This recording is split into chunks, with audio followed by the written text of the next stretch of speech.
केबे ई स्टाइल रो भजा करके खाइछन्ति कि जदि खाइछन्ति मते कमेंट रे निश्चय जणांतु।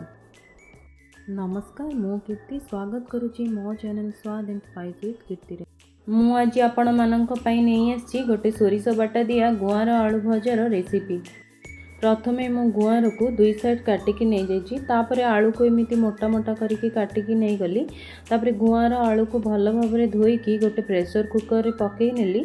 पकई सारिबा पर सेथिरे हळदी गुंड लूण और पानी पकईकी गोटे हुइसिल आसीबा जाए वेट करि नेली। गोटे हुइसिल आसीबा पर देखुन एठी मोर गुआर आलू सिझी जाइछि। सोरिष बटा पई मु नेइछि सोरिष, जीरा, रसुण, टमाटो और पानी। तापरे मु भल भाबरे ग्राइंड करि नेली। देखुन एठी मोर सोरिष बटा प्रस्तुति हेई सारिला। तापरे सिझेकी रखिथिबा गुआर रे मु 2 चामच सोरिष बटा को पकई नेली।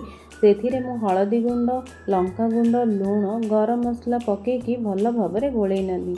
आलू रे मध्य सेमिति 2 चामच सोरिष बटा पकई नेली।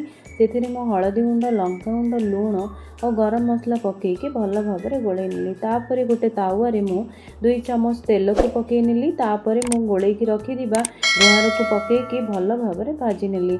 देखुन एठी मोर गुआर भाजिकी रेडी हे गला। तापरे आलू को मध्य सेमिति मु तेल पकईकी भाजी नेली। भाजी सारिबा पर गरम गरम आपण माने भात सहित खाई परिबे। याकू पखाळ भात सहित खाइले आउरी बढ़िया टेस्ट लागिबो। एही सोरिष बटा दिया गुआर आलू भजार रेसिपीटी आपण मानकु केमिति लागिला मते कमेंट रे निश्चय जणैबे। वीडियोटी भल लागिले लाइक शेयर सब्सक्राइब करने जमारू भी भूलिबेनी। रहुछि धन्यवाद। देखा हेबो आउ गोटे नुआ वीडियो रे।